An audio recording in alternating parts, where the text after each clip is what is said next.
Sintra is probably the most beautiful day trip you can make from Lisbon, the capital of Portugal. Anyone who visits Sintra cannot help but fall in love with it. Join us today in our guide to visit the city. The complete guide to Sintra starts here. We'll first discuss Sintra's location, how to get there, and how to get around Sintra.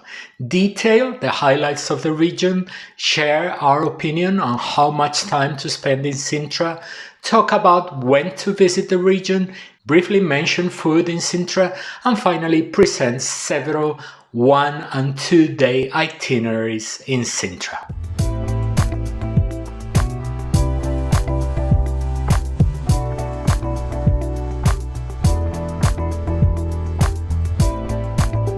Hola, ¿qué tal? Hello, be very welcome to Road Trip Spain and Portugal, the channel where we want you to be happier traveling around the Iberian Peninsula with the help of our videos and of our self-guided walking tours. Let's start with the first section of the guide. Sintra is a town located about 30 kilometers west of Lisbon. From Lisbon, you can reach Sintra by car, either your own or rented. The distance is not great, but it is an option that we do not recommend, mainly because of the difficulty of finding a place to park and because you will not be able to access places like the Pena Palace by private car. You can reach Sintra by train, an excellent option, the choice of most visitors to Sintra. There are lines to Sintra from different points in Lisbon. The most convenient starting point for those in the city centre is Rocio station in the heart of Lisbon. The Restauradores metro station on the blue line and Rocio on the green line are close to the train station. Trains are operated by CP, Comboios de Portugal, the Portuguese public company responsible for the line between Lisbon and Sintra, among many others. If you check the CP website, we leave the link in the first comment below the video, you will see that there are frequent departures throughout the day between 2 and 3 every hour. On the same website, you can also see the ticket price. You don't need to buy the ticket in advance. It is a train without seat reservation, and you can buy the ticket the same day of your visit, as we will explain next. The ticket is valid for any train on the day you buy it. It is not tied to any specific departure. As soon as you enter Rocio station, check the screen to see when the next train to Sintra leaves. The destination to look for on the screen is Sintra. Now go up the escalator that leads to the upper level of the station where the ticket offices and the trains are located. There are several ways to pay for this train. The cheapest and easiest would be to use your Lisbon transport card, the Navigante, loaded with credits in zapping format. As of today, the cost of traveling from Lisbon to Sintra using zapping credits is €2 each way, so you should have a minimum credit of €4 loaded on the card. Besides being cheaper, you will not have to pay for the card you already have. If you buy a single ticket, you will pay €4.90 for the round trip plus 50 cents for the Navigante card. If you do not have a transport card and there is not a long queue, you can buy the ticket at the ticket office. If the line is long, you can buy the ticket at the vending machines. To validate your trip, just swipe your card through the reader located at the barrier, both at the entrance of the station in Lisbon and at the exit in Sintra. We have a video on the channel explaining how to use the Lisbon transport cards and how to top them up with zapping credits, so don't miss that video. The Lisbon card, the Lisboa card, which we have also talked about in the video just mentioned, is accepted on the train to Sintra, but we don't think it is worth using on the trip to Sintra. The Lisboa card is an excellent pass that we keep recommending, but not for Sintra, where the savings will not be substantial because the pass only offers small discounts. Now find the platform from which your train will depart and get on it. As there are no assigned seats, you can sit wherever you want. The ride to Sintra will take between 40 and 50 minutes, depending on the train and the many stops along the way. Don't worry, Sintra is the final station of the journey. The third option, more comfortable and faster, but more expensive to get to Sintra, are the TVDE, the name given in Portugal to ride-sharing services, the app-based car services. The two companies operating right now in Lisbon are Bolt and Uber. It can be a good option for those traveling in a group or without budget restrictions, but do not think it comes out so expensive. On our last visit to Sintra, we traveled from our hotel in Lisbon to Montserrate Palace, which is a long way from the center of Sintra, paying just over 20 euros for the car. Not only was it not very expensive, but it saved us a spectacular amount of time. What would have taken us almost 2 hours if we had taken the train took us 24 minutes. And for anyone visiting Sintra, time is money. Check prices on the company's apps to see how much it will cost you to travel between your hotel and Sintra. When doing the calculations to compare costs, remember that if you take the train, you have to pay to get to the Lisbon train station, then the train ticket, and when you get to Sintra, you will still have to pay for transportation to get to the attractions. That multiplied by as many people traveling with you. And now that we have arrived in Sintra, let's see how to move around the different points of interest in the city, since the attractions are quite scattered. In the image that we show you now, we identified the location of the main points of interest that we're going to talk about in the video, so you can see that there is quite a distance between them. The center of Sintra is the only part that can be visited on foot.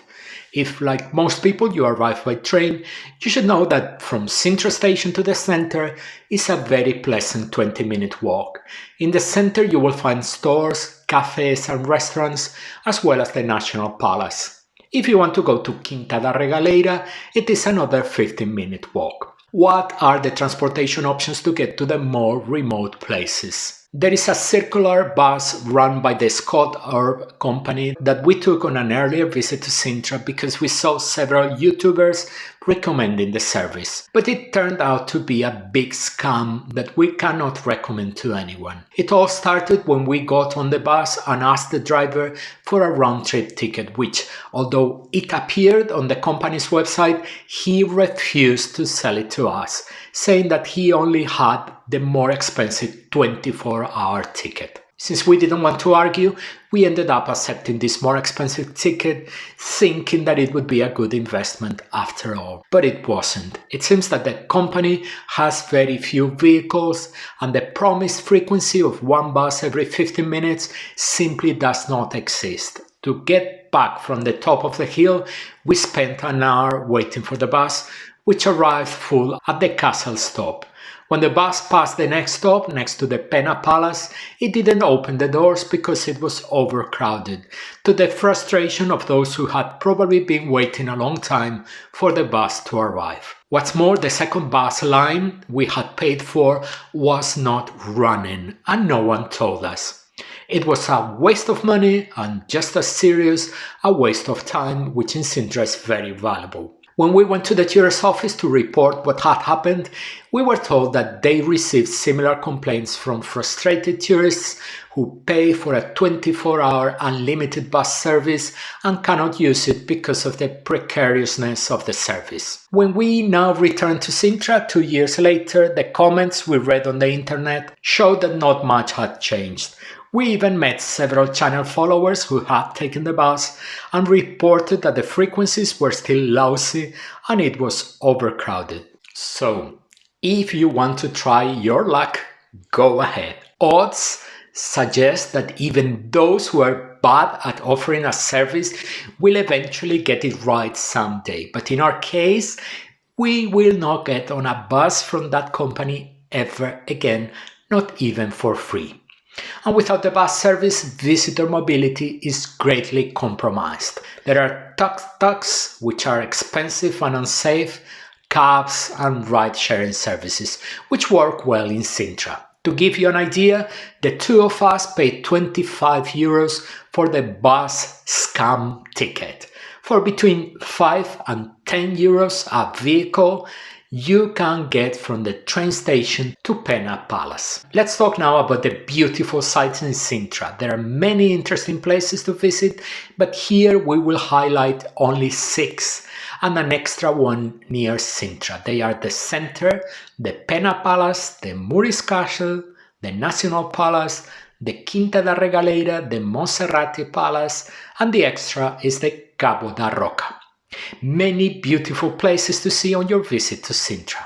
At the end of the video, when we talk about itineraries to visit Sintra, we will share with you our favorites among all these attractions. Regardless of what places you visit in Sintra, you will inevitably pass through its center. With its colorful houses at the foot of the Moorish Castle, the center of Sintra is the tourist heart of the city with bars, cafes, stores and restaurants, and many narrow streets to get lost in, making wonderful discoveries.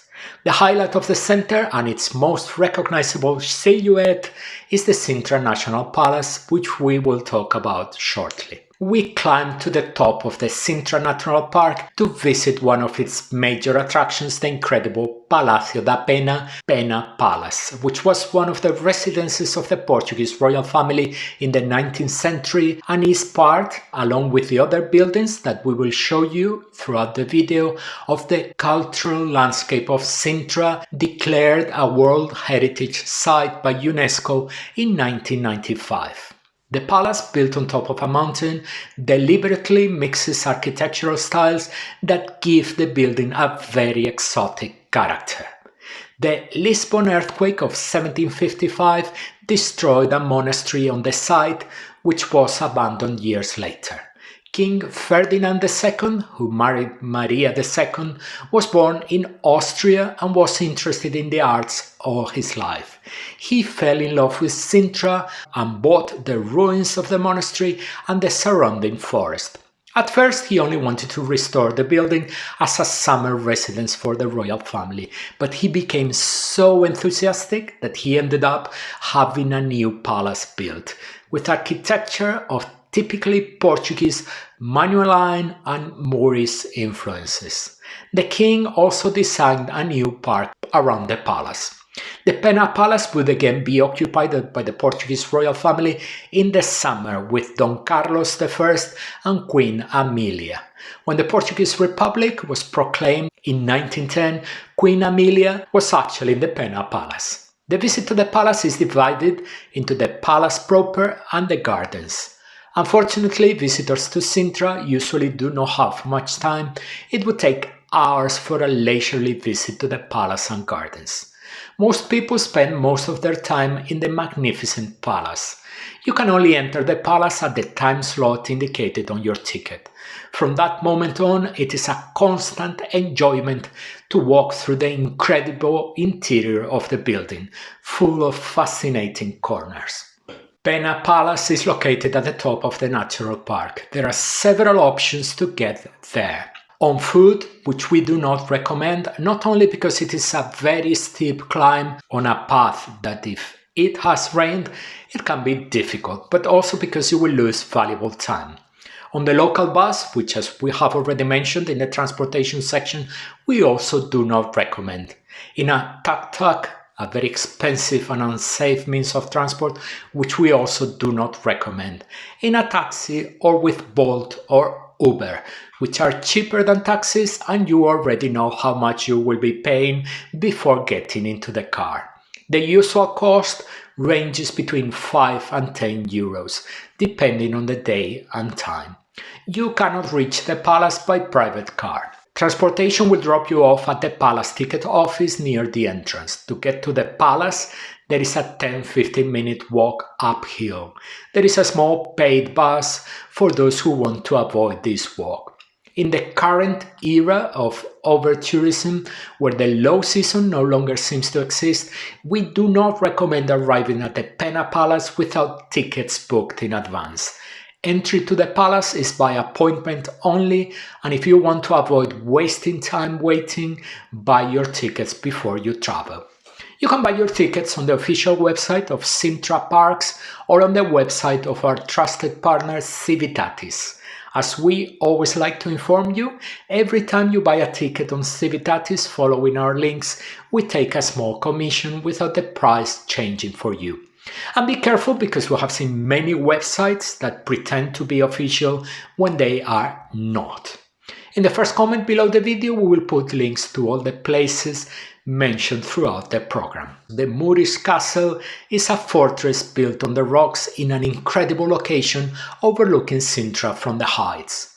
It seems that it was the Muslims who occupied the Iberian Peninsula who built the first castle, hence the name by which it is known today. It occupied a strategic position in the defense of the accesses to Lisbon, a small neighborhood developed in time at the base of the castle. The Muslim presence lasted until 1147, when Sintra was conquered by King Afonso Henriques. In the 19th century, King Ferdinand II again restored the castle. Today the castle has an interpretation center where the history of its inhabitants is told. Although only ruins of the castle remain, the visit takes quite some time. This is because there is a long walk from the ticket office to the walls, uphill a good part of the way, with lots of interesting information to consult along the way, and also because it takes time to walk along the walls. If you have any mobility issues, we don't recommend you visit the castle. It is also not a good place if you are not in a good physical shape. But rest assured that the views from the top of the ramparts are incredible. Like the Pena Palace, the Moorish Castle is also located at the top of the park, and the transportation options and restrictions for getting there are the same as we recommended for the Pena Palace.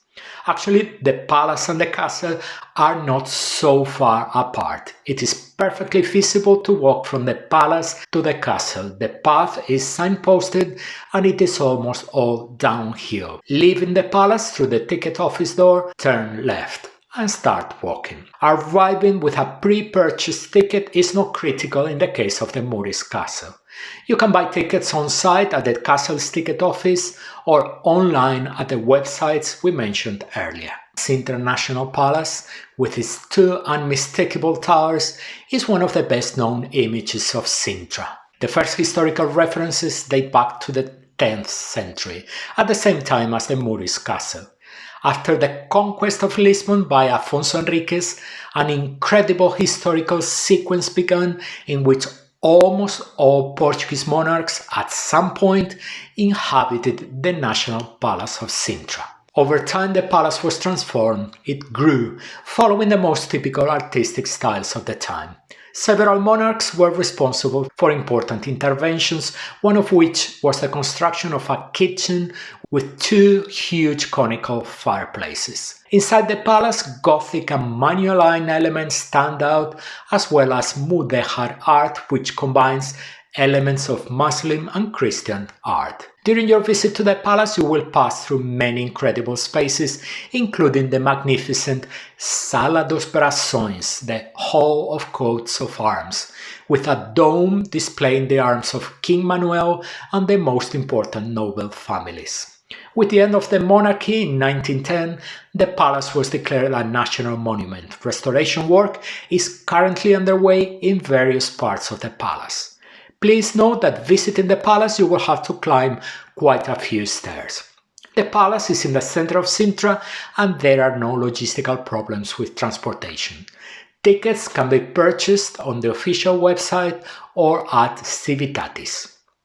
In the early 20th century, Antonio Carvalho Monteiro, a millionaire, bought the land. His partnership with Italian scenographer Luigi Manini resulted in a palace surrounded by gardens, lakes and grottos, mixing architectural styles. On top of that, the Quinta da Regaleira is full of references to the Templars and Freemasonry. Carvalho Monteiro scattered symbols reflecting his interests throughout the palace and gardens. As he was a monarchist and conservative, he used a lot of the typically Portuguese Manueline style because of the connection it had with the Portuguese discoveries, the same reason for the use of Gothic. The main building of the Quinta is notable for its octagonal tower and can be visited inside. Probably the most famous place in the Quinta is the Pozo Iniciático, the initiation well, where you will almost always find lines. The descent to the bottom of the well is through a gallery with a staircase. At the bottom of the well there is a windrose on a Templar cross, the heraldic emblem of Carvalho Monteiro. The name of the well comes from the fact that it was believed to be used for Masonic initiation rituals. When you reach the bottom of the well, you exit it through a system of tunnels that lead to the gardens of the state. It doesn't take long to visit the main building, but the gardens are extensive and there can be a slow line to get down to the initiation well. Quinta da Regaleira is not a quick visit, set aside at least a couple of hours. The Quinta da Regaleira is close to the center of Sintra, and here you won't need to rely on any public transport, as it can be reached by taking a pleasant 10 to 15 minute walk along a path with sidewalks. In the case of the Quinta, we recommend that you buy tickets directly from the Quinta's website. Of all the attractions presented in this video, the Montserrate Palace is the farthest from the center and consequently the least visited. But anyone who thinks it lacks interest is mistaken. For us, the Montserrate Palace and the surrounding gardens are one of the most magical places in a city that knows a lot about magic. The story begins in 1540 when a friar ordered the construction of a hermitage dedicated to the Virgin of Montserrat, the patron saint of Catalonia in Spain. In 1755, the Lisbon earthquake destroyed the place, but an English merchant leased it and had a neo-Gothic castle built. An English writer later took possession of it, and in 1799 Montserrat was abandoned again. Despite its abandonment, many romantic writers, including Lord Byron, visited and fell in love with Montserrat. But it was not until 1863 that an English merchant and art collector, Francis Cook, bought the Quinta de Montserrate and had a unique palace built, combining Gothic, Indian and Arabic elements. The exterior of the palace was also redesigned, becoming a wonderful botanical garden that brought together species from all over the world, organized by geographical zones. The Portuguese government bought the palace in 1949, and in 2016 the restoration of the interior of the palace was completed, which today can be seen in all its splendor. When planning your visit, take your time because there is a lot to see in Montserrate. Set aside at least a couple of hours. Beginning with a mind-blowing palace, both inside and outside. If you have a cell phone with internet access, you can access an audio guide with explanations of the different areas you will visit. If you cannot use this resource, there are information panels scattered throughout the interior of the palace. And continuing throughout the gardens, which today are maintained with impeccable care that makes them one of the most delightful walks you can take in the region. Paths, plants, trees, rivers, waterfalls, the landscaping is amazing. A word of advice: do not choose Montserrate if your idea is to take a quick walk. It is a place that invites you to quietly contemplate the wonders of nature and to be amazed by the architecture. There is a nice little cafe where you can make a quick stop. As we have already mentioned, Montserrate is quite far from the center of Sintra. You have several transport options. The local minibus 1253, and we will leave a link below the video with details, a taxi or a Bolt Uber car. The bus service is provided in small vehicles and you can pay the fare with your bank card or with your Navigante card if you had zapping credits on it. Buy tickets for the palace at the ticket office, on the official website or on Civitatis. Our extra on the list of Sintra attractions is far enough away from the center of Sintra, but we decided to include it because many people who visit Sintra express an interest in seeing the beautiful Cabo da Roca, Roca Cape. If you visit Sintra on a day trip, you will not have time for it, but if you stay overnight, it is a possibility. Cabo da Roca is famous for being the westernmost point of continental Europe. The writer Louis de Camões spoke of it as the place where the land ends and the sea begins. It is famous for this geographical fact and also because the views from the Cape are truly magnificent. The only problem is that with fame come the crowds, and what crowds they are. Depending on the time of the day, you can find lots of tour buses visiting the Cape at the same time. At those times, the get me out of fear feeling hits hard. So try to visit the Cape at the beginning or end of the day when it is usually quieter. To get to Cabo da Roca, you can take the 1253 minibus again, or take a cab or a Bolt or an Uber car. Keep in mind when planning your visit to the Cape that the minibus can be very crowded and does not run very often. How much time to spend in Sintra? In our own very personal opinion, if you cannot dedicate at least one full day to Sintra, even if at the end of the day you return to Lisbon, it's not worth it. Why travel to Sintra and give up seeing almost everything? We know that many people embark on organized tours that take them to Sintra and Cascais in the same day. For us, this is a practice that we call marathon tourism that we try to discourage. Slow down, enjoy the places you visit. On a trip like the one we've just mentioned, you don't get to see Sintra and you don't get to see Cascais. If you manage to stay even one night in Sintra, that extra day will open up many possibilities and allow you to enjoy a more complete tour, immersing yourself in the magic of Sintra. In addition, you will have the privilege of watching the sunset and seeing the town and its monuments lit.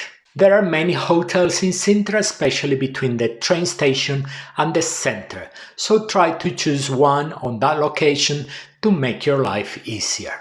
Sintra is a great day trip 12 months of the year, but there are two relevant issues worth noting. The first is the weather. Of course, it is colder in winter and hotter in summer, but less so than in Lisbon.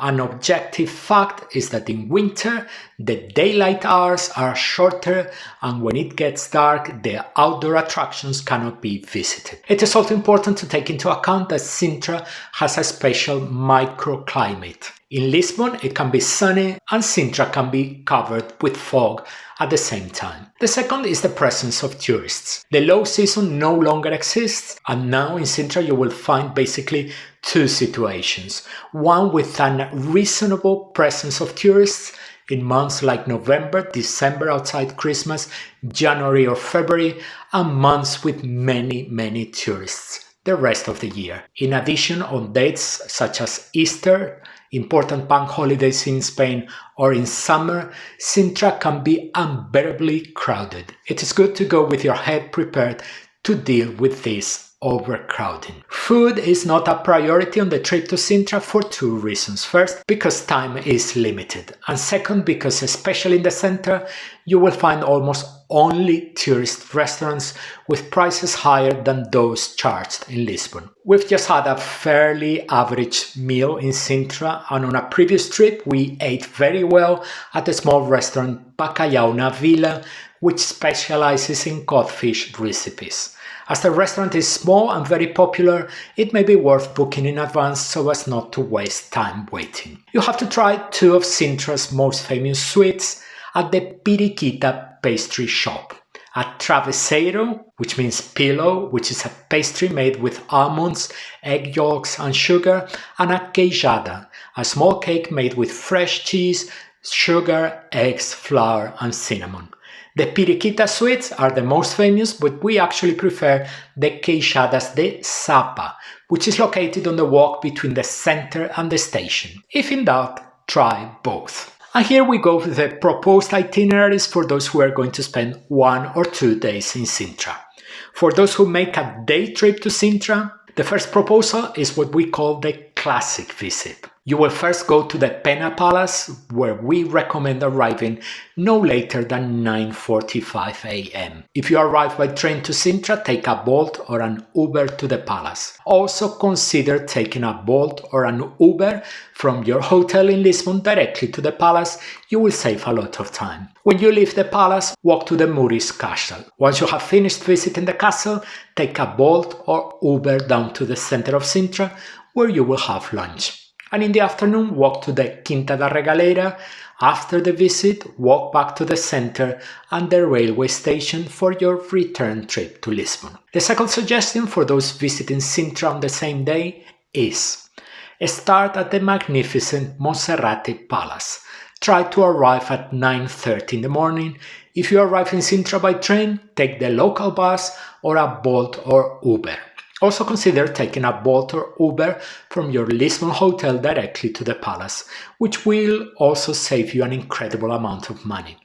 Once the visit is over, take the bus or a Bolt or Uber back to the center of Sintra, where you will have an early lunch in order to complete the afternoon tour. First the Pena Palace, which you will go up by Bolt or Uber, and then the Moorish Castle, the last visit of the day.